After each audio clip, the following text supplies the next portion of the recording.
I guess I don't feel like I have anything to prove, the same thing to prove that I did before. Right. So when I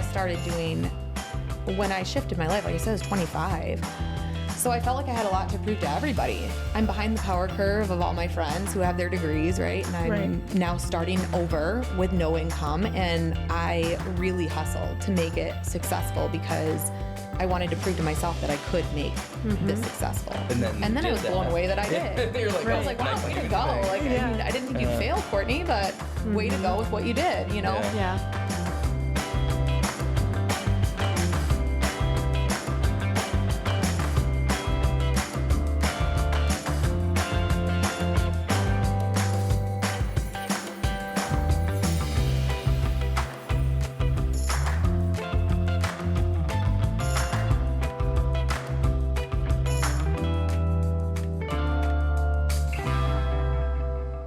Welcome to the Shoreline Show. We are so excited today. We, at the Shoreline Show, you know that we bring you incredible guests, and we talk about business and family and mindset. And today we are honored because our guest flew in all the way from Phoenix, Arizona.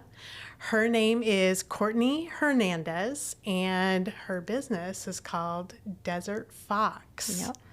So, Courtney, it was so nice to meet you and have you here today. Thanks for the introduction. Yeah. I am from Phoenix. Flew in and now I'm enjoying the weather. It's nice out. Well, it's probably nice here nice because reprieve. It's like roasting hot It's there. 115, 120-ish. Oh my melting. gosh. So your summers in Phoenix Brutal. are kind of like our winters here because Yes. even though it's, everybody would think, oh, it's hot. Why would you complain about it? But you don't go outside in the summers. Well, we do. I mean, but you're stuck in a pool or you are in air conditioning. So I would imagine you it's run similar. from air conditioning Yes, to air you're just conditioning. trying to keep it cool and not have a heat stroke for. Just like we run from the heat cold. to the heat. Yep, to stay warm. You know, it's the same thing, It's really. definitely the same, but just different extreme temperatures. Yeah. Yeah, So we like to come out in the summer sometimes and enjoy the nice weather. Right. The question is, what one would you prefer?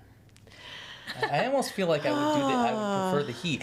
I don't mind the winters. The only issue I have with the winters is the no sun part. Yeah. If we had blizzards, that'd be fine with me as if the sun was out once in a while. But sometimes we'll go long stretches without the sun. Yeah, I don't like the gray. Yeah. The whole, like when we have a whole month of gray and no sun, Yeah. that's what's, I don't mind the cold. It's the gray skies. You need some sunshine. I always say Yeah. it's easier to shovel sunshine. So. Yeah. That's facts. Yeah. Yeah. And No we have joke. an abundance of that. Yeah. In fact, you take it for granted. A lot of people in Arizona are like, it's so hot, but it is nice to have like mostly productive days. You Yeah. can just go out and get things done. Yep. There's And then we nothing have really the holding you problem back. With we have to sometimes mentally force ourselves to be productive when you hit your like 30th day of no sun. You're like, I just want to stay in bed because it's a blizzard. You got to force yourself out of bed sometimes. I can imagine that I would be staying in bed and cozy. That would be my jam. Hot tea. Yeah. I would not leave the house. It does have a cool, like, eccentric or whatever vibe to it sometimes, you know, seeing the... It's nice to be able to see the seasons. It is nice. Don't have any of that. No joke. You just have hot. We just have sunshine and sunshine and hot. Yeah. Mm-hmm. Yeah. But we're going to be visiting them soon. And just a little side note, and we won they got picked for this lottery for this national park to go to the Havasu Falls. Have you guys heard of that? Oh, no. So what they do is you put your name into this lottery system, and since there's so many people that want to go, and it's on an Indian reservation. Yeah, it's at the bottom of the Grand Canyon, Havasupai Falls. Okay. Yeah. And you have to get reservations. It used to be something you could go do and not have to have a reservation. It's become so popular and so touristy that now you have to have reservations. And we got tickets prior to COVID. Yep. And now it's been 3 years since we've been waiting to go. So we finally get to go, but all of life has changed. So Yeah. which will be fun Yeah, if we we- get to go. Take a donkey down there. We are. Wow. Yeah, Yep. it's going to be wild. Yeah, I don't know if I'd do the donkey thing. Well, they carry our stuff. They don't carry us. No. Oh, okay. Yeah, they just carry like extra pack stuff. They might Which be is still carrying sad. you. Walk Like down? borderline What do you, abuse how and do you stuff. get down? You walk 10 miles. You hike Yeah. down. Yeah. Yeah. Yeah, it's beautiful. And then we'll I stay would at the rather bottom for like hike 3 on or my 4 days. own down than to be riding on a donkey. That would freak me out. It would freak me out too. I know Erin said she did it. My wife said she did it once. Went down. I think that was Erin that went down the Grand Canyon in a donkey, and she's like, they're right on the edge there. Yeah, we went horseback riding in the Appalachian Mountains with the girls one time, and I hated it. I was like leaning like this the whole time. Because you're like, I don't want to I'm go ready close to to jump that edge. off. That's awesome. I'm a little nervous for it.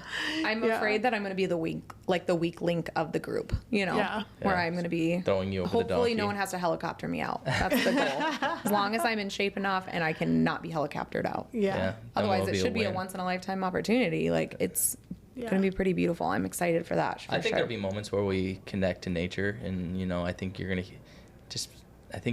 just nothing.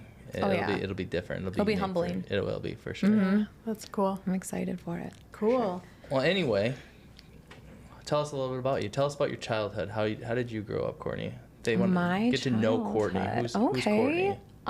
So as a kid, Courtney as a kid, I was always very creative, always very like big imagination. I like to tell stories. So I grew up in Michigan. I actually grew up down the street. I could walk to my old house from here. Right across the street. So I grew up here in Hudsonville until I was about 11. Then we moved to Phoenix. But as a kid, my parents always like to tell the story that I would open the window and like sing out my window from hours to Aladdin. I can picture you still doing that for some reason. I mean, I sing a lot. Like that was your stage? That was, well, it was so dramatic though. So when you think of like my purse, it's like I'm on the windowsill and I'm just like singing to the birds, and the neighbors would go, "Oh, we heard little Courtney Marie singing her songs again." Yeah. And I would just do that for hours. But yeah, I mean, as a kid, I was probably a handful, maybe a little bit mouthy. Yeah. But it paid off. So Yeah. But yeah, and then like I said, I was in Michigan until I was about 11, and then we made a pretty big move to Phoenix. Yeah. It was really hard for me because I had a really good group of friends here, and my parents told me that we were not going to be. They're like, well, we're leaving it up to the Lord, and it's His decision. And if we go, and I just thought in my head, well, He doesn't want me to leave, so I'm not telling anybody. Right. And I was like 10 years old, didn't tell any of my friends. And Erin, actually Rennie's wife, was like one of my best friends. Oh, okay. And so I remember when I told her on the playground, she was so upset with me. She's like, why would you wait this long and not tell us? And I'm like, I don't know. She's I didn't think it would feisty. happen. She probably hit you or something, didn't she? I bet. She was really mad at me, and I'm pretty sure she didn't speak to me like for a couple days, and then it was just, her grieving process of losing her friend, and same with me, and I was so devastated. But that was kind of me as a kid, I guess. I was outgoing. How do you feel like moving created? So I grew up, was born in Michigan, but grew up in Texas for the most part from like 6 months until I was, I don't know, 10, 12 years old, or 13, no, 12 probably, I don't remember exactly. And then moving back to Michigan, I feel like moving creates a little bit of entrepreneurial spirit. I feel like it does. I would say maybe. Because you start to realize that home can be wherever you go as long as you build that. And so it doesn't necessarily mean a specific house or a specific place. Do you feel like that did that? I feel like it built a keen ability for like adaptability. I can be pretty adaptable in most situations. I felt like because moving was really tough. I mean, that was a really hard time for me. Big time. I did not want to move. I still yearn for Michigan sometimes. I mean, it's in me. When I come here, there's always this, I'm home. And then when I get back to Phoenix, there's always the same, I'm home. So it does feel like I don't necessarily feel settled anywhere. Well, when I talk to you, I sense that. Yeah. Like you do feel like there's a piece of you here still. And I sense that in you when I talk to you. And I feel that way even though I have not visited Texas, the area that Arizona? I moved. For me, Texas. I feel that way. Yeah. I feel like when your major years of when you grow up, you grew up here until you were like 10, right? Right. So you're I mean, there's a lot that happens. It's like the roots are here. 100%. It almost feels like my childhood was here, and then like my preteen, teenage years, and all those growing experiences were there. Yeah. I will say that I think if I had moved, I think, and it was the reverse, had I moved from Phoenix and come to Western Michigan, it probably would have been a little tougher from an entrepreneurial standpoint. I think because I moved to such a large city, it was such a metropolis Big too, time. that the networking is just endless. You know what I mean? So I think also I went from a small town that was pretty conservative to an area that was such a melting pot of Big time. of diversity that for me it was a shell shock. So it was for a long time it was hard to fit in. Nobody a lot of people already had like their friendship groups and stuff like that. Right. So like for school it was tough for me to create friendships that were meaningful with people that already And had subconsciously, you have to have something in the back of your mind, like, are we staying here? right. Because it's like you came from, you're used to your childhood here, and then you go there, and I can't imagine you And were a like... little tough to like get close to people when you feel like you had like your core people aren't in your life anymore. There's Right. like a huge protective like yeah, I just had maybe a protective shell, but like I said, the adaptability piece, I had to learn to adapt to my surroundings and like how can I reach different people from different backgrounds, and it forced me to really like open up and listen to people. Yeah. So I think my job, I love that. I love being able to listen to people's stories, and that's what I get to do. Yeah. And you know, the bonus is I get paid for it. And it's cool. It's Now you great. can have both lives now, and Right. you are starting to experience that. So it's like where I notice you have a lot of relationships here now in Michigan. There's a ton that you got a lot going on here. Like I Yeah. feel like every time you come here, you're doing so much, and I think which is cool. Now that we're in that world and you're an adult, you can do both, which Right. is kind of neat as well Right. to experience that. Yeah, I love it. I like to be able to shift and move around. I always considered myself a little bit of a gypsy. Right. I just want to like travel, and I don't like to stay in one place for too long. But yeah, I think the move was a big part of like helping me with my job and Right. being able to reach more people and being so open. And again, Relatable. yeah, and just like the network in general is Yeah. such a domino effect, you know, Yeah. I of know, different absolutely. branches of people. 100%. Yeah, So- I see that. I think you're very good at relating to other people. I think because you've been through some stuff. Mm-hmm. You know, just being able to be here, and then you build these tight relationships, and then you go there and you build these tight relationships, and so I think you know that people are worth spending the time and energy into. I mean, Yeah. and I think that's what that created for sure. Absolutely. And there's just a big part of, I think I've always had such a big heart that, and been empathetic, that I just enjoy having like more people around. Like the more stories I get to hear, the better I feel. Yeah. What do you think So- the biggest change is from Phoenix to like Michigan? Like, what do you think, like, cultural wise? What's the biggest shift for me? No, I'm saying or- even now. Like, you go to Phoenix, you come to Michigan. I noticed that there's differences. I just wondered if you did. You know? What would be the biggest difference from Phoenix to here? Maybe just the eclecticness that's out there. Yeah. There's a lot of walks of life and a lot of different people with different stories and Right. different backgrounds. So that would probably be the biggest shift. Yeah. And this is, it feels, you know, safer here, I would say. Right. Than Phoenix is just, you have to be aware of different things. So I think I think that too. I think it's being such a big city.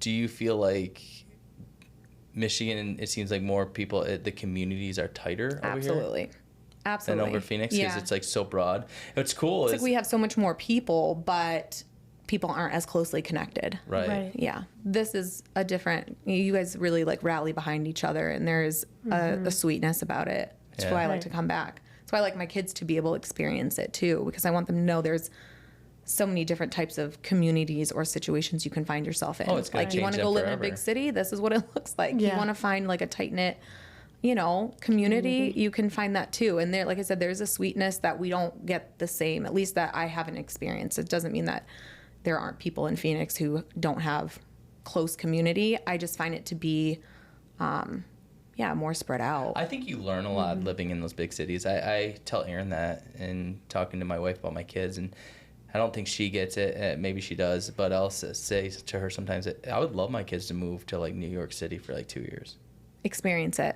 I think there's Yeah. I think you learn so much. I think you think sometimes a little bit on a higher level when you live there. I don't know if we want to call it higher level, but you just think differently. Yeah. When you Well, there's a whole quote on that. There's the live in New York City once, but leave before it makes you hard. Live in Northern California that's once, good. but leave before it makes you soft. Like Yeah. there's environments that can really like build you Yeah. because they're a little tougher to be in, or it's a little more Yeah. cutthroat, or there's a Right. lot of competition, right? You got to right, Yeah. hustle in a different way. right. So Yeah. I think that all kids should experience that. Go off and when they're 18, go experience a big city for a little while. Absolutely. And then come back to their hometown. And I think they actually have a lot to offer when they learn from some of these big cities. We have friends that live in Minnesota, and when we go there, I noticed we do things, we're way faster paced here. Right. Where we live, even from the area, because I think their population where they live, their city is the population of 198 people just in their city. Oh, wow. Not 1,000 people. Wow. And it's Wow. a total, but I also, when I go there, I will say there's some great things that I take from them too. It's like things that I'm like, I wish we had that. Yeah. And they don't have. And I think you experience that with us. Same. Yeah. You're like, oh, I feel a certain way here, but I wish. It feels like a slowdown here for us. And Yeah. I love Yeah. it. Which I feel like Feels we're like really a breath fast of fresh here, air. Right. Yeah. which is crazy. Yeah. Yeah, it's wild how that Yeah. changes. Yeah. I can't imagine when you go there. Yeah. Like, It's different. 198 like, people. I went there one time and I I don't mean, that's remember. a wedding. Yeah. Yeah. That's I wild. remember going there and this, to me, I loved Like, the it. whole town knows who you are. when Right. you go there. 100%. Very closely. Like you go, so we walked in and I'm like, why are we going into a bar? And it was like, I don't forget what day it was, like Monday or Tuesday or something like that at noon. Mm-hmm. And the bar was filled with old guys. And what they do is they eat and watch The Price is Right. That's what they do. I'm like, can you awesome. imagine that in Phoenix? Like, oh yeah, That's the like what do you cutest. do on a Tuesday at noon? We go to the bar and we watch Price is Right and I we find that to be fellowship. so precious. Like, that's crazy. I would love that. That was awesome. Like, would it's love cool. that. You're like, oh, this is kind of cool when everybody like talks and you're like, and everybody knows each other. It's not like, oh yeah, it's like it's That's wild. funny. Well, the joy you find in simplicity, you know, Yes. Yeah. is Yeah. really, because even though I'm from an area that is very like hustle bustle, it gets very overwhelming, you Yeah. know. It makes you feel like the burnout a lot quicker. I shouldn't say for everybody, but for me, I definitely have. That's why I like to come back and I get like Yeah. the slowdown, or what feels like a slowdown to me, this like close connecting with people. Yeah. And I like really appreciate that about Michigan. And again, it's a little piece of my home, so it feels like I'm just coming back and getting to be a kid again. Right. Yeah, You which know, is cool. all my childhood favorite places like Country Sunday and I stuff. remember you know? one time cause she lived right across the street here. Okay. And I remember one night I thought it was wild. We jumped in the cars and you knocked on, was that your Oh my gosh, neighbor's yeah, my door? old neighbor's door. I was like, oh, let me just see if she's home. It was late too. Yeah, it was And like she was 10, home, 11 yeah. o'clock at night, and you talked to her for a while. And that She's was like, just- what are you doing here? Yeah, Yeah. they came to my wedding. Like, again, I stayed really close with a lot of the people here, which is surprising because I didn't grow up in a time where technology was Right. as rampant as it is now. You had the So phone that used to pull off the wall, right? yeah, exactly. I was writing letters to friends, you know, that's Seriously. how it worked. Right. But it's nice to be able to stay in touch in a different way now. But Yeah. yeah. Writing post up. letters instead of posting on their page. Yes, exactly. Exactly. Or sending us a quick text message. Instead, you have to write Right. a whole letter, get a Right. stamp. Yeah. Yep. Oh, the joy. Yeah. So you move there and you start developing relationships with people there. Do you feel like you got connected with those people really well? I mean, it was, like I said, a lot of it was more like survival, getting through school, you know, Right. adapting to new environment makes you cling to your family a little more. So obviously we were always a very tight family, but got a lot closer with my brother and with my mom and dad. And,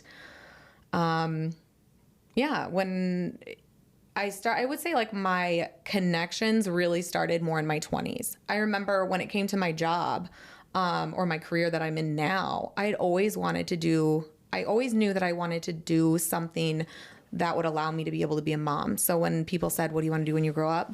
Right. Like, if it wasn't going to be a singer and an actress, which was a long shot, With you, probably it was going to not. be a mom. Like I always knew I wanted to be a mom. I always knew I wanted to be a wife, and I always knew that I wanted to have a situation that would allow me the flexibility to do all of the things. So I just have never been good with being told no. So I'm not very good at telling myself no either, and I think that creates a different kind You of do hustle. have that attitude of don't Like, I want tell it me all. no because I'll do it. Yeah. Like, and prove- if you say I I'll- can't, then I just will. That's Shelly. That's Yeah, 100% that's Shelly. me. She's It a almost gives me 100%. fuel, you Yeah. know? Yeah. That, like, I almost relish when people tell me no, because then then that gives me the permission to go after it and say, oh, yes, I will. The fire gets kicked up a notch, 100%. Yeah. There's something, it must be a personality trait for, It is, in my I think. opinion, for entrepreneurs. That's why I always say when I see young kids and they're like, oh, they're extra spicy or that, I'm like, they're a future entrepreneur because they got that, 100%. tell me no and I'll prove you wrong mentality. Exactly. And it, Well, I say entrepreneurship is sloppy. honor. And it's also, I think we like people in our lives that set boundaries and rules for us because that's our stableness, but we like to push them. Right. Like, and so we have friends that I actually love to death, but they're extremely rule followers. And I love that about them, actually. Right. But I think we drive them crazy because we will push those limits. I remember one time we were at a skiing hill and my kids are like, can we run up the skiing hill? And I was like, yeah, why not? Like, run up in it. And I knew kind of like you probably shouldn't do it. Right. But how cool was it? Like Right. you kind of, and I'm like, we're not like killing somebody, right? We're not doing something like crazy. The kids are running up a skiing hill and they did not like that at all. But it's one of those things where I think we're boundary pushers a little bit when you're in entrepreneurship. Well, rules are meant to be broken. Yeah. And if someone's telling me this is the ceiling, I want to see if I can raise it a little bit. Right. Why Yeah. not? I That's always what we're say supposed that to I do. would rather apologize than ask for permission. Oh, 100%. That's my go-to. Yeah. It's But I easier think to it's ask good to for have forgiveness. people, and I think that's where we see the stableness. Like I think about your husband. He's a stable person. He is. Extremely, and that's why I love him, and that's why I think I'm drawn to him as well. He's like a steady ground for He sure. is for people like us, like or even me as a friend. He's just like, okay, like it's And he's like, also pretty great at allowing me to have, like, knowing that I push the boundaries or knowing that I'm going to go a little further. And he's a pretty good encourager because I feel like with what I've done with my business and especially like having the kids involved too. And like, you know, as a female, it's a man's world. Like it's tough to break in and say, I'm going to do, like I said, I want to do all the things. Like I want to Right. be a great mom. I want to be a great wife, but I also want to have my own thing. And that was really important to me. yeah. And you what do a I good was- job at yeah. it. And now Oh, you're thank you. homeschooling. Now I'm homeschooling. That's a new venture. Now I'm going to, yeah, I so haven't. you're doing literally when you say do it all, you're doing it all. Yeah, I think that I just have never been good with authority or people telling me that something has to be done a specific way. And so I always think a little bit maybe more like outside the box on how, like, what's the real purpose of this? I think I'm just like a deeper thinker. I wish I could get out of my head sometimes. That doesn't help me in any, I mean, it's a blessing and a curse all at the same time to just be an overthinker, but my brain's always like moving. So I'm trying my best to like listen and organize the thoughts and put them in the right boxes and then 100%. prioritize them. I always say for me So- at night watching the dumbest, like people are like there's a lot of these shows, people are like, you should watch this. And I go, it's too complex. I need the dumbest show I can find. Like I need to numb out. Seinfeld, something that's super like we're watching if it's too complex, my mind will start to turn. And I think that's why, I wish I was like that. I'm the opposite. I'm like, give me all the documentaries. I'm just constantly like to think more at night? compounding my, I don't know. see, it's like, I need to I'm like a shut my mind up. masochist, maybe. I don't know. I've thought Yeah. more information and I'm like Well, always I trying think to that's what process it folding all. laundry is. You were just saying the other day. Yeah. That's kind of, she has this thing about her where at night, that's kind of like your piece, you say, right? Because I hate laundry. And I hated laundry forever. And then, you know, 3 kids, 5 people to do laundry for. That's a You lot. get to learn it to just like it. would get so overwhelming. How old that are your kids? They are, well, my daughter just had a birthday. So they're 9, 8, and 6. Okay. Cutest Yeah. little kids. They're Yeah. amazing. Yeah. So So you we gotta had, teach them how to do their own laundry. oh, they're there. They're there. Okay. Now they separate it and they collect it and then they handle it themselves. But Yeah. sometimes, like I said, if it's late at night, I just like to do laundry. Like it's my excuse, I think, to be like, well, I'll be upstairs doing laundry. And that's my time to like watch shows and kind of zone out and Yeah. decompress, Yeah. you know, which is wild. But it's like, I can't even decompress without taking care of a task. Like something Right, has you- to get done. You have to multitask. Like Yeah. I can never just do one thing at Right. a time. What can I do at the same time? And I think I thrive sometimes with the more that's going on, the Right. better, the more I get done. Yeah. Right. If I have too much idle time, sometimes I get stir crazy. Yeah. Like I need there to be a lot. I'm sure Chris wishes, my husband, I'm sure he wishes that I would slow down I quite know a bit. Aaron says that all the time. To And he's me. like, can't you just sit down and relax? And I'm like, not until the 5 things that are lingering in my brain are done. And whether that's work related or fact getting is, back if to you people. if you do the 5 things, you'll have 5 more. Yeah. I think that's just what compounds for sure. Because you're just, if you have time in your life, I think we tend to look at life as it's short. You want to live the fullest life. So if you had nothing to do, the likeliness of, and I know this about Shelly especially too, she's going to find a way to fill it. She's going to start another business. She's going to start an Airbnb. You've done that. So kind of getting into what you've done in your life, I look at it as like you didn't just start, you didn't do just hair. Right. I did a lot you kept adding more and more and more Mm-hmm. stuff. And now it's like you have a lot going on. And it's cool is you've also designed it the way you wanted it too, where you can come to Michigan and still make money. I feel incredibly blessed the way that everything is unfolded, but I give the glory, Oh, yeah. because I just listened. Yeah. I trusted whatever my instincts or the calling or whatever it was, Yeah. like that's what I ran with. And it took me a while to get there. Like I did not go to school for cosmetology until I was 24, 25. And I call that my mid-20s crisis because I 180'd my life. Like I was working at a mortgage company in the bankruptcy department. It was during the wasn't the pandemic, but what was it when the market crashed? Oh, yeah. So there were a ton of people calling in, filing bankruptcy to avoid foreclosure. And I was a young 24-year-old listening to these like really heartbreaking stories and wanting to like help these people. Right. And just feeling like, well, you just have a job to do, just do this. And I just remember talking to like my boss and be like, well, can't we like work something out? Like they're in this situation. They're like, that's not how this works. It's so cutthroat, right? It's like, it's a mortgage servicing company. I had no like ability to help anybody, and I remember that feeling like just depressing for me. And at 24 I remember going to the office and I would have to muster up the energy to go. And I had multiple jobs before that. Like after high school I went to U of A, and I had wanted to go to school for cosmetology. I had an interest in it. Yeah. And again, the goal was always, that end goal would be, I want to be a mom, I want to be able to be a wife, and I want to be available for, I don't want to miss anything in their lives, but I want to have my own thing. And my parents really pushed for me to get a degree and said, I really think you'd be great in like being a supervisor or a manager, leading something. So my dad and I always joke about it now. I'm like, well, isn't that funny? I have my own business, Dad, and it's worked out pretty decent for me. And but I remember going to work and struggling every morning. Like, oh my gosh, I don't want to go. I don't want to go. Like, here we go. Just muster up the energy, make the drive. And I told myself one day, I go, here's the deal. You either need to shift your life. And I'm talking to myself in the car. Either suck it up because you have to go in. This is your job. You have good benefits. You have good pay. Be okay working in a cubicle. That's what or you're you told. have to shift something. Live in your box. Yeah. And I just could not. I mean, I had employees, or not employees. I had, employees that I worked with that had said, why are you here? Nobody ever understood why I worked in a cubicle. They're like, you just need to go. You're too free. Why are you here? It doesn't make any sense. I think about all those entrepreneurs that people see that they stay it out at a job, because I think a job is designed, well, they say it's just over broke, but it's designed enough where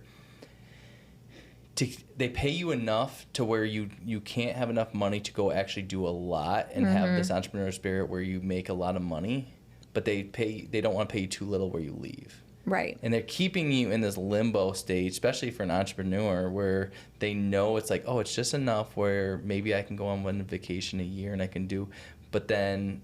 Well, it's stable. And it's safe. Stable and it's security, safe. right? Yeah. You know that you're going to have your job. You know you have your 40 hours. You know what's coming in, which is really great for most people. For me and my personality, it was never enough. It wasn't what mattered anyway. Right. No. I have always felt very confident in my abilities, so I think that's helped me. Confident in the sense that I'm like, I can learn anything. Like I have the work ethic to like hustle I think you and definitely be have that. good at, or be able to do most jobs. Right. But I just wasn't happy. So I feel really blessed to be able to do something that I never ever wake up dreading having to do it. I look forward to it. Right. Yeah, and if you don't, you can change it. Right. You change it all the time. I do. I mean, I think about do. everything you've changed in your career. Even as a guy, I see some of your social media stuff, and like you've built a brand it's pretty impressive. Thanks. Thank you. Which is kind of wild to think about, because I mean, in the hair industry, because that's kind of where you came from. Yeah. Was the hair industry. Well, they didn't have social media when I got out of doing hair. Yeah, so. which is wild to think Yeah. about. And I've thought about that now that I've been in real estate for so long. I'm like, man, if I could have harnessed the power of social media when I did hair for 15 years. Right. And I had a huge clientele. And I wonder if I would have got into real estate if there had been social media. Well, I still feel very much like, I don't know. yeah, it would be wild to know. But I think that even though there is the social media aspect of it, to me, I use that much more as just a portfolio of work to reference to other people. So it definitely leveraged because people were able to see work, see before and afters, right? And like, oh, these videos are fun, or she put this music, whatever it was. But that was more, again, just another creative outlet for me. Yeah. Right. I think I knew it did bring in more people possibly, but I still am an advocate for word of mouth. And you just have to, one, be good at what you do. Right. And then take pride in what you do. Yeah. Like, I actually took a step back from work. It got very busy. So when I started working, I always joke that it's one of the only jobs where you get a license or a degree and you start out with zero. Like, nobody's paying you any money. Yep. You are begging people to come in. You're begging, like, oh, I swear I won't mess this up. Kind of like real estate. Kind of like real same estate, way. It is. So it's just a whole commission based. You hope that people trust you. You're getting to like build these relationships. Yep. And of course, you can't be terrible at what you do. You can't just be a great personality and they keep coming back. You got to be good at what you do, and you have to keep like honing your skill. So I think I just always knew that was the next step. Like, I wanted to stay sharp with my skills, so that I could provide the best services, and at the same time have these connections with people. That was huge for me, being able to connect with other people. Right. Yeah, I think that's part of entrepreneurship. I think we desire to have people in our lives, and we know that we actually need them in our lives, right? I don't think we're the type of people. I don't think there's an entrepreneur out there that just wants to be alone.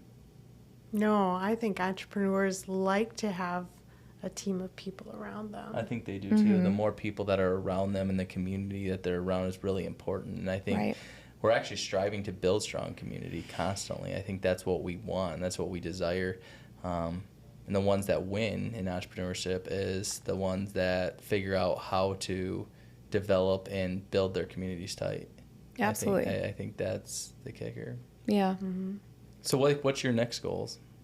So you're doing your thing now, like, yeah. right? Where you're Work got real busy for a long time. I built it up pretty well, I will say. I was happy with where it was at, but I was finding an imbalance with the work-life balance with the kids. I mean, they were dinkers. They were so young when I was kind of at like it got to a breaking point of, do I open my own suites or my own salon, or do I scale it back? It was one direction or the other. I could have gone. I felt like I was at a fork in the road. And I came down with some health issues that really shifted my perspective on everything and said, nothing's more important than your health or your family, your faith, you know, like 100%. Your connections with the people that are closest to you never will get time back. And I think a lot of people, you know, are like, understand that. You just, there's no amount of hustling that will get you, there's no real, even though you could keep building your business, it's like you don't hit a pinnacle and then you're like, oh, I've arrived and now I'm good. You know, it's like you either, because there's never a stop. Like, I feel like when you're building your own business, you know, it could keep going. There's no cap on it. So you can really get lost and do you feel like you've instead hit of focusing your peak for life, or do you think it's at a pause right now? Do you feel like I think I'm in a huge shift right now. Yeah, I think I'm in a huge shift. What's that mean? In a good way. Like, my perspective is shifted. I think there's just a maturity that came with experiences that I've been through, and so I feel a little in limbo right now. That's like, awesome. I mean, That's business I still love. I did take a step back when I had the health issues.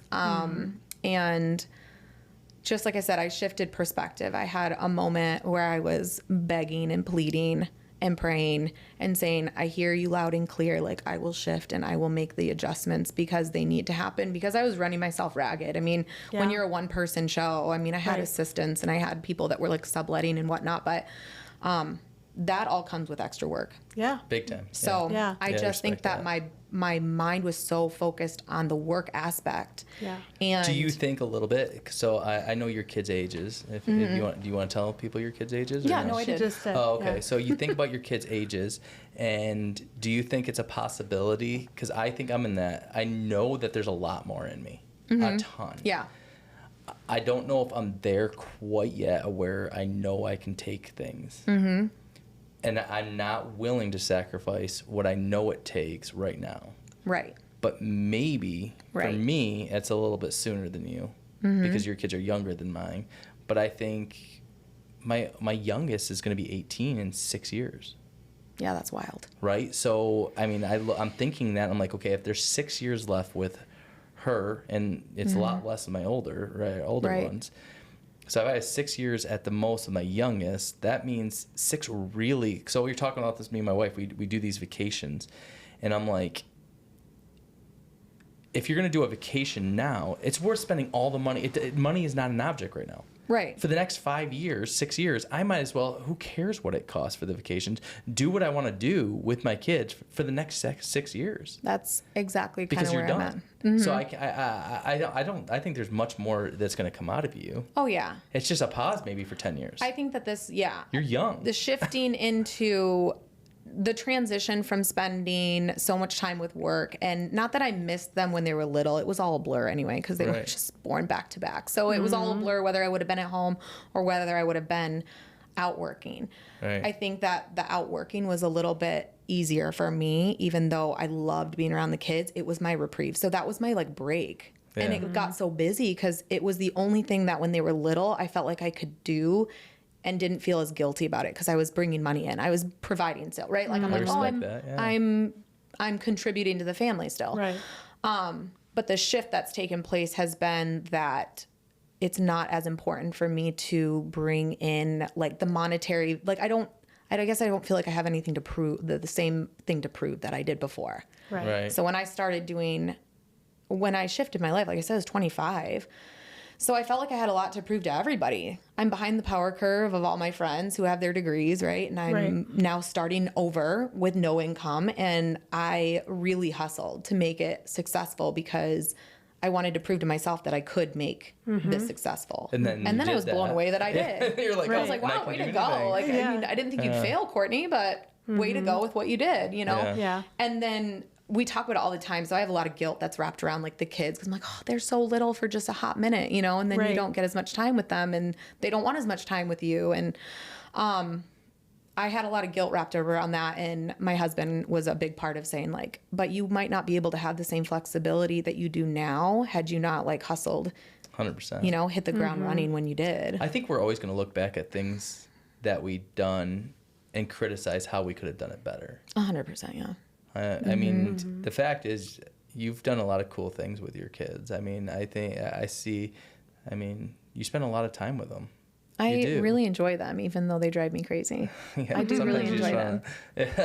What's a greater, I mean, there's just nothing greater than your kids. I don't know. There just isn't. Even if they drive you nuts, there's nothing more important, in my opinion, than how you pour into your little humans. And so I feel it's imperative now for me to pour into them now, 100%. Which means that there's been a big conversation of the shift of like, well, what does that look like for me work-wise?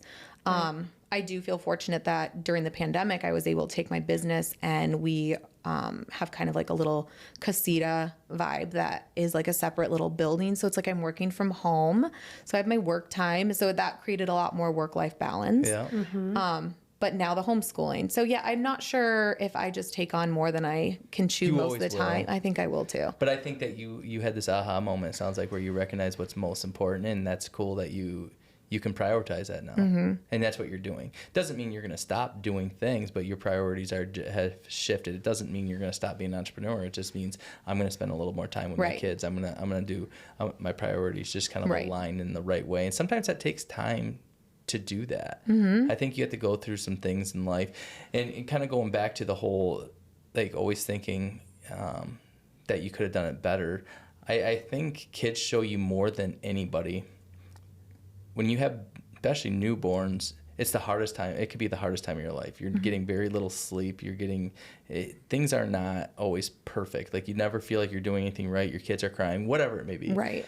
But you look back when you're older, and I think that's it's the first time that I think we do that as parents, is you look back and you say, the hardest part of my life was also the best time of my life. 100. Yes. Yeah. So I think through our trials and the hard times of our life, you look back and you say, wait, that was actually an amazing time. And we're all looking to get to this great thing. Like for me, it's like, oh, Rennie, he's sitting on some oh, the beautiful thing for me would be like, I would love to have a big yacht someday, right? Just beautiful yacht.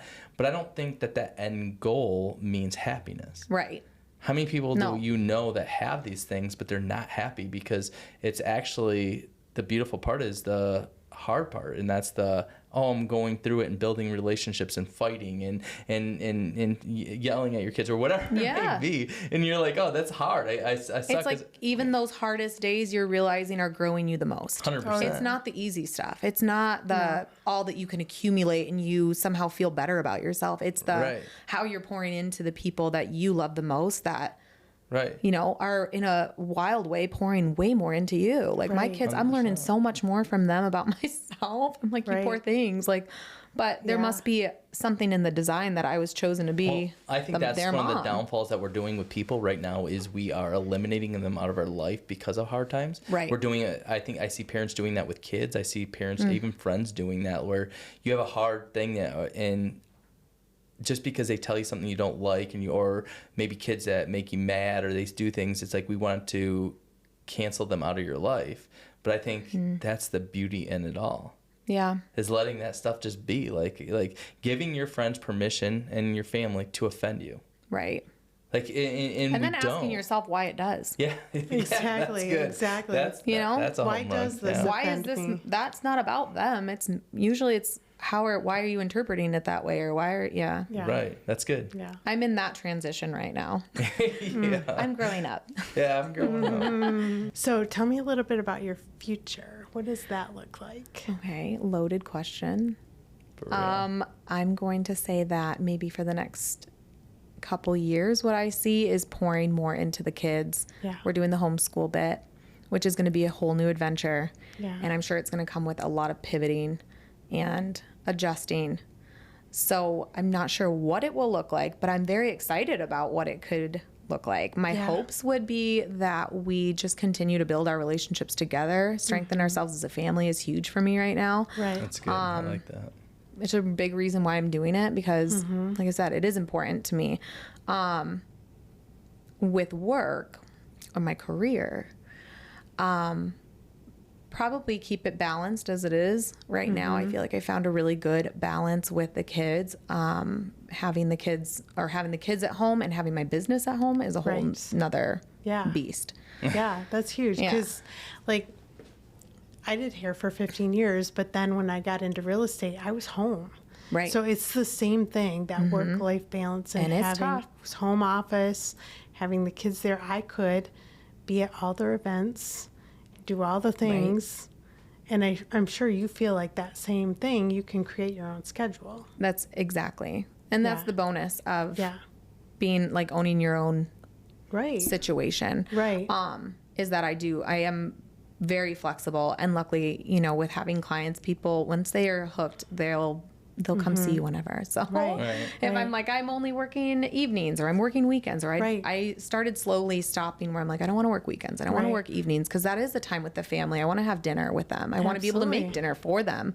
I don't want to always be running from A to B constantly. And that's really what life was starting to feel like. It was just a constant hustle of sports and school. And I'm like, something's got to give. We're just screaming at each other constantly to get in the car, to go to the next place. And I got work, and who's taking them where? One of the coolest things I heard that you and Chris do, and I don't know if you still continue to do this, but I think I would implement and continue. But you know how you hear something, I'm like, that's good, and you should always do that, was you guys go walk the kids to school or have coffee or something, and I think that we have our morning walks together. That's huge. That's a new development, but it's been huge for us. Yeah. Well, one, being able to be at an age with the kids where if you walk around the block a little bit, like they're okay at home alone. Yeah. You know, that's been a minute. We haven't been able to do that. So now that the kids, I mean, they're young, but they're pretty responsible. Right. Yeah, we try to we're trying to pour into each other. We're trying to pour into the kids. What do we want to instill in them from a moral standpoint, from a character standpoint? And a lot of that can get lost when they're not around you all the time. Right. When you become like 10% of their influence, Right. what is the other 90? And I just didn't love the way the other 90% was looking, or at least what behaviors were coming back with that 90% that I hope I can be a better influence on them. We'll see. Right. I'm their mom, so hopefully. But yeah, the future is definitely pouring into the family business. I have learned and had to learn with going through some sicknesses, illness and whatnot, and having, to kind of cancel people right and being like, wow, life has really shifted. I need to figure something out. Yeah.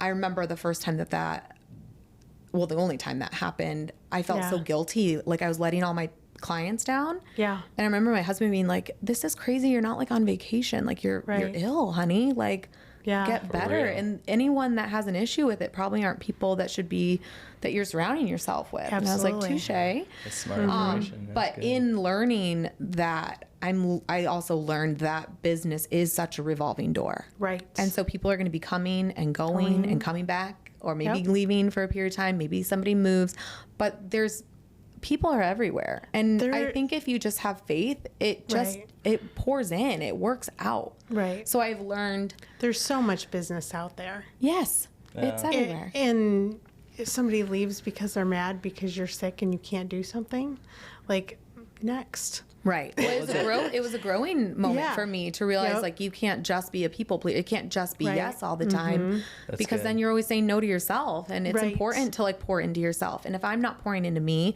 then what kind of mom am I? What kind of wife am I? If Courtney's not being the best Courtney, then she's not going to be the best wife, and she's not going to be the best mom, and she's not going to be the best business owner. Right. But if you're the best you, and you show up the best, whatever that means for you. Right. That's the cool thing. You can design that whatever you want it to be. Yeah. Then everybody else kind of gets the best of you, which is good. And I'm big on just be where your feet are.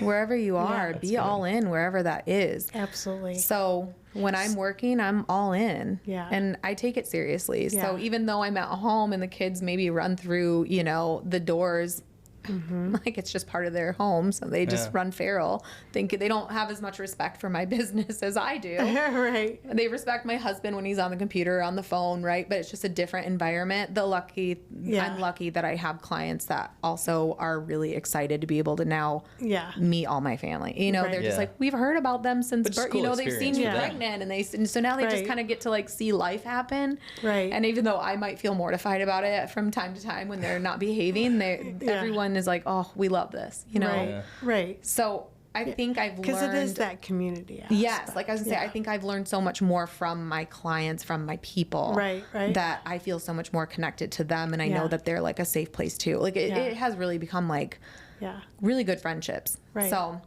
now, you mentioned earlier that when you were going through kind of that transition, you were like, do I do a salon suites thing? That type of thing. Do you ever see yourself, when the kids are a little bit grown, moving the business back away from the house and maybe doing something bigger? Yes. Okay.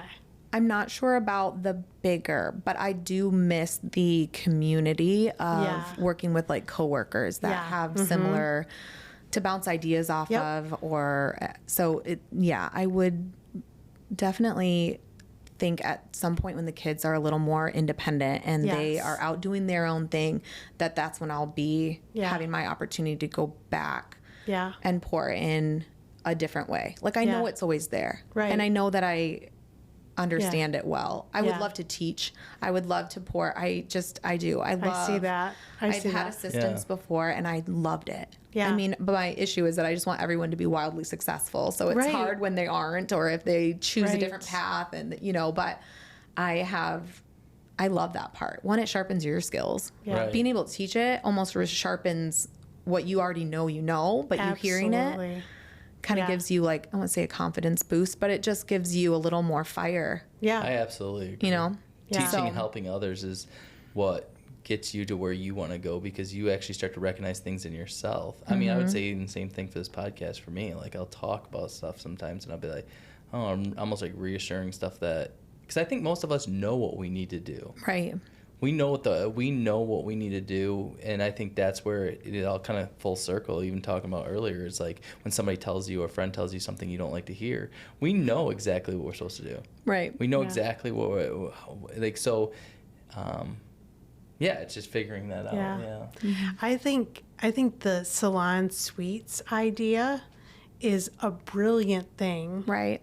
For somebody that is thinking about that. And like salon suites, when I got out of doing hair, that wasn't a thing. Right. No. It's definitely more new. It was always a salon that you went to. Yeah, and my family owned a salon, and I did hair for 15 years, and you know, people came in to work for us, and we put them on a small salary until they built up their clientele, to then got them on a commission. Like we ran it like their employees, Right. you know.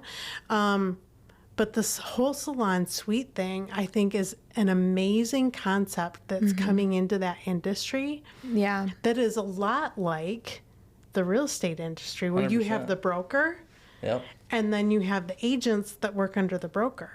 In Yes. the salon suite industry, you have you're essentially The broker of renting. it, You're yeah. essentially the broker of it, Right. and you're renting the space out, and they're running their own business as a Right. 1099 employee under you, and it's just an amazing concept. I have a really good friend that's running, and you've met her. Yeah, she's doing a lot of that. Running salon suites. It would be nice if the industry had more people with background in the industry that were running those suites. Yes. Because a lot of times it's just landlords, and they don't. Right. They're not really And that's the understanding. difference. Yeah. Yeah. I need to They connect know. you They with need to her. know the business for sure. Yeah, And I maybe would we love. I mean, make that that was what we connection. were looking into, and then the Yeah. pandemic hit. Yep. And I had two separate suites. One that I did hair out of and had other employees that were subletting and whatnot. And then I had another suite where I did brows and started Yeah. doing plasma and whatnot. So Yeah. I had two different suites, and it was chaotic. Yeah.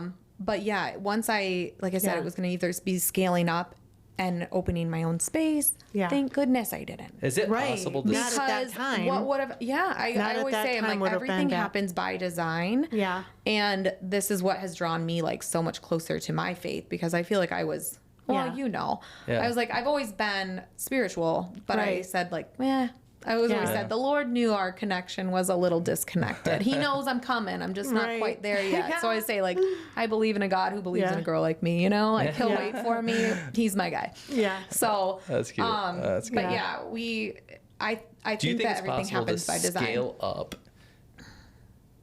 and put? Is it possible to scale up? Is it possible where you could scale up and achieve your goals, but yet still achieve the I have time? Can you do both? Like I said, I think what makes it difficult is the family piece. Yeah. Is when Can the you kids design that though? Could you say, okay, I'm going to design these suites, and I don't. The answer could be no. Could you design these suites, find a place, put these suites in, you show up, and you maybe, because I visualize it like you said as a real estate company, so then maybe you have the marketing piece, and maybe you even have the insurance piece. You have the pieces figured out where now you're only coming in maybe once a week. right. You're getting from you have- behind Your the chair. initial Yeah. would be all in. Like Yeah. you'd have to be Yeah. there pretty frequently. But Yeah. yeah, that would be like ideally that would be fantastic. And Yeah. I can picture myself doing that. I think for the future, no matter what I do, it will end up being helping other people. Like I love that That's where it is. Yeah, like I like what I do. I would like to help other people become successful. Like I feel like I'm at a place where I can offer some advice now. Yeah. And what struggles I was in. We've done everything in the cosmetic world. Well, I have a lot of tools in my tool belt for sure. Yeah. But that's just me liking a challenge. And as soon as something feels like I've got a wrangle on it, I want something else to challenge me that feels incredibly foreign and unfamiliar. So, but yeah, no matter what I do, I think it will end up being servicing other people, and ideally people like me, women, moms, people that I can relate to. So That's a big deal, because I think there's a lot of moms that don't have that blessing in their life that it's like, wow, I could help you. Like you know, that's what I'm saying. You could be like, I could help you. Moms get discouraged or think they can't do both. I think it's such a great industry, and same with real estate. I think it's such a great industry to have flexibility and still be able, be a professional. Yeah. I think that's awesome. So whatever the future holds, I'm sure it will be me pouring into some people somehow. And that's maybe I'll what become it's a all therapist. I don't know. Oh, Yeah, you who are knows? when you're I a already am. hairstylist. But maybe I can charge appropriately Same for thing it. with real estate agent. I'm a real estate agent, but I'm more of a, I would say if you, honest to God, as a real estate agent, I would say I'm probably more of a therapist than I am a real estate agent. Absolutely. Yeah. I think if you're connecting the right way, you will be. Absolutely. Yeah. Right. I think it's all about how you connect to people. Yeah. And how hard you hustle. Like I said, you can't only connect and then not. You got to have the professional piece mixed with the personal piece. Right. Yep. Like genuinely caring for people is huge. Genuinely. And people can spot it a mile away. Yeah. Absolutely. People can see it. They can see it a mile away if you're doing it the wrong way. They Right. recognize that. And that's when people in real estate or in the hair industry or in anything like that, when people see that, that's what gives everybody else a bad name. 100. I agree. I had a lot of interesting interactions with up and coming stylists or people in the beauty industry in general. And I even at my school in Scottsdale that I went to was called back to be on, it's called the alumni panel. So you just sit there and they pull people that are in different spots that are doing well and saying, how did you get to where you are? And so I'm talking to these young girls, and I remember a lot of people were, well, how much money did you make right away? That's all they want to know. Yeah. How much money did you make? How much money? It's not about that. When can I make money? I said, you better love the hustle. If you want to do this job, you better For real. love the hustle, Yeah. because you're not making anything. Right. Not at first, Nope. but you have the ability to make 6+ figures. You can make a grip of money. Yes. But that your intention can't only be to make money. You'll fall flat every time because Right. people will know. Right. You have to be able to, like I said, hone a skill, pour into yourself, pour into Yep. your people, Yep. give your best, That's good. you know? Mm-hmm. And then, like I said, enjoy the hustle. Right. If you don't like hustling, it might not be your jam. So when did you figure that out? Right. So you're sitting here, you're working, you hate your job, you regret. When did you say, I figure that out, that you were like, I want to switch that over to, like, there had been like this creative piece, like this moment where you were pissed off or anything, or was it not like that for you? So I would say I've had crazy work ethic my whole life. I don't remember ever having one job ever. So I've always had either multiple jobs. I like to work. I want to get to be around people, and it's a job. It's something to do. But I would say because I worked so much in the corporate world and those 9 to 5s, that was my hustle. I mean, I think had I started at 18, not really sure of myself, I felt so much more sure of what I didn't want for my life. Right. That I hustled so much harder for something I did want. Maybe the aha moment of why I hustled as hard as I did and became so like imbalanced was just life circumstances. Like I said, we ended up having Grayson, my oldest, out of wedlock. So my husband and I were together, but I remember feeling, and this could just be, again, a female situation, is that I felt very adamant that I didn't want anyone to feel or think that I landed a good guy or, trapped him. I don't know, because the situation was so askew that, and again, that was probably my own insecurity, but that 100%. gave me so much hustle to say I was already in the direction of, I was already working doing hair. I just wasn't that well known yet. Right. And then I think it all blew up because I just was hell bent on making sure that everyone knew that I could be successful in my own right. It was really important to me, and that I knew that I could be. And then it felt like as soon as I reached that pinnacle of, okay, you do have that success, and then having something cut you down and say, hey, you just take a break, is what I really needed to hear. Made me realize that, like, what was I ever trying to prove to anybody else? But again, circumstances. Well, you weren't trying to prove it to anybody else. You were trying to prove it to yourself. I think I was trying to prove it to myself, and there was also a little bit, I'm sure, of insecurity to make sure everybody else in the situation. I don't know. Yeah, it definitely was. It was something that lit a fire and made me say, I'm not just going to be good at this, I'm going to be great at this. Well, I think, you know, it's cool, but I think that's one of the things that I see in a lot of people is it's them ultimately themselves that hold them back. Like mentally, I think that I'll tell people and they don't understand. They'll start telling me why they're not hitting their successes or whatever they want to do in their life. And it ultimately comes down to, I think a lot of people are afraid of things internally that they don't even realize they're afraid of. I think some people are afraid of success. Even that alone is a fear, right? I think it's the fear of inadequacy. Of feeling like you're not adequate, or you might not be successful. The fear of failing, right? The fear of the fall. What if it doesn't work out? The what ifs, I think, stop people all the time. 100%. But then it's like, what if it does work out? What did they say? You only regret the chances you didn't take. And I'm starting to really realize that that's huge. The chances that we are taking, or the shifts that are happening, always reap way more rewards than the risk that we thought it would be. Like the fall was it wasn't a hard fall. It was a fun fall. Maybe we took a couple steps back here and there, but it's been such a fun ride. You know, because you're living you're living authentically. I'm doing something that I know I love to do. And even if I don't do it forever, I feel really good about knowing that I could make something successful. Makes me feel like I can kind of make anything successful. If I shift and make a 180 again, I know I'll be all right, because I already made a 180. You know, I already quit that job. I already left that guy, you know, like, and everything fell into place in such a good way in my 20s once I started listening to what it was I was passionate about. Instead of what should be the next step, you know? Yeah, I think we're trained at a young age to believe it's what everybody else thinks we should do. And whatever the expectations that we're trying to live up to other people, but when we realize, like, wait a minute, I'm created to be great in my own right and whatever I want to do it to be. And once you realize that, then life becomes easier because you're just your best you. That's good. Absolutely. Cool. So if people want to find you and see where they can find you, how would they get a hold of you?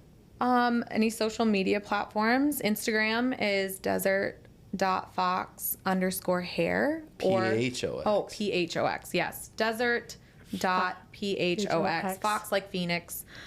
Foxy Phoenicians. And _hair. And the other one for brows and plasma is the same, desert.phox, PHOX_face. That's all my plasma and microblading. Business. I think it's cool. And who knows? I might have a whole new Instagram for, homeschool situation. That's been my next venture. How cool I'm like, I just want to be able to help people if they feel inspired to make a change, to just make the change. A lot of people don't feel like they have enough people in their corner, or it feels too overwhelming. I know the feeling, but I feel like I'm not trailblazing homeschooling by any means, but just there has to be an easier way for people to get support. Yeah, I think because we homeschool as well, and I think when we did it, we seen somebody else. It was just one person that we seen it. We're like, oh, that works for them, and that could work for me too. You guys were a big inspiration for us. Oh, I appreciate that. Because your kids are very sweet. So whatever you're doing very well. It's all my wife. I'm just going to send my kids 100%. here. 100%. It's my wife. Just kidding. I would agree. No, I'm kidding. For real, she's amazing. No, not true at all. You guys are both great parents, and like I said, you pour into your kids, you pour into your family, you still have like your hustle. You should feel proud of yourself. Yeah, absolutely. No, I think, it's just trying to live your best life. Ultimately, though, it's like, it's not always easy, right? I think there is challenges in it, but I do think it's trying to live your best life. And life is really short when you think about it. It is. It's a blink. It is. And you start to realize that, and you're like, okay, life is short, and I don't know if I'm willing to fit in that box anymore. And once you realize, like, and I think public school or schooling is completely fine I think it's great for a lot of people. It's just, I think there's a certain few people that are like, okay, I'm okay with dealing, because I'm okay with living in chaos a little bit. Yeah. It should be whatever works best for your family, because I'm just a big believer that there's a lot of institutions that have been created, and not all of, I mean, I think we see that there's like weak areas in so many institutions that we have created. 100%. COVID showed some of a lot to a lot of people. And I think it is still creating a tidal wave of a shift. But I just think the only institute that has real sustainability is the family. Absolutely. The Institute of a Family. And so, that should be the one we still keep, you know, and pouring into. That important. 100%. Because it's definitely, the society in general has kind of like shifted away from that. And not that parents aren't pouring into their kids, but with all the distractions it's and togetherness. I think when you guys traveled here together, you weren't by yourself. And even you come into this podcast, it's like, oh, Chris walks in and he's with you, right? He's rolling with you. And it's like, to me, that's huge, right? Yeah. It's like, oh, okay. It's like, doesn't mean that life is always perfect, but you guys are doing things together. You guys are rolling together, and I'm excited to see in your future what ends up happening with your kids and having them. I think you're going to find that mold is going to be broken, as well as how things pan out there too. I think you guys are going to find that entrepreneurship is going to spread throughout your whole family, and even other families. Like, who knows, maybe we do something together, like because I did notice when I visit them, the neat thing about visiting them that I find about the big city, like, I'm not saying we're a little city, but we're not big, like Phoenix is a metropolis. It's a sprawled out city, but it's huge. The good thing is I see that you guys usually see trends before us, so you guys have like some of these cool franchises, and I love it down there that we don't have over here. And I'm we talk a lot about it. And I'm like, I mean, maybe something like that happens someday, or who knows, you know? Or you spreading our city to shores down by you. Absolutely. Like, I mean, I definitely would love to see us spreading our brand down in the Phoenix area. Would be amazing someday as well. That would be awesome. Good stuff. Well, this is the part of the show where we do our message in a bottle. Okay. So our last guest wrote a message for you. Okay. In the bottle. And so if you want to grab it. Have you guys seen this? We have not seen it. Shooting at the hip for all of us? Okay. It is. Yep. So if you can get that out. Sometimes it's challenging, so. Uh-oh. Can you not? You guys. Can you get it? I can. It's okay. Wait, got it. Did you get it? Perfect. Nice.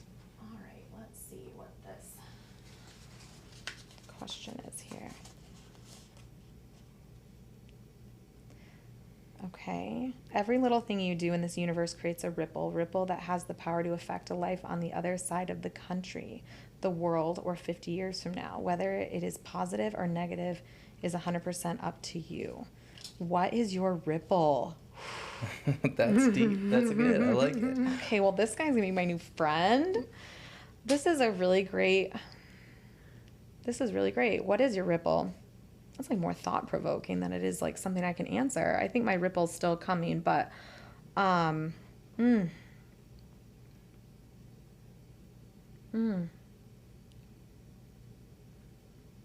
don't know. I'm going to need a minute to like think about that, you guys. Oh. Maybe just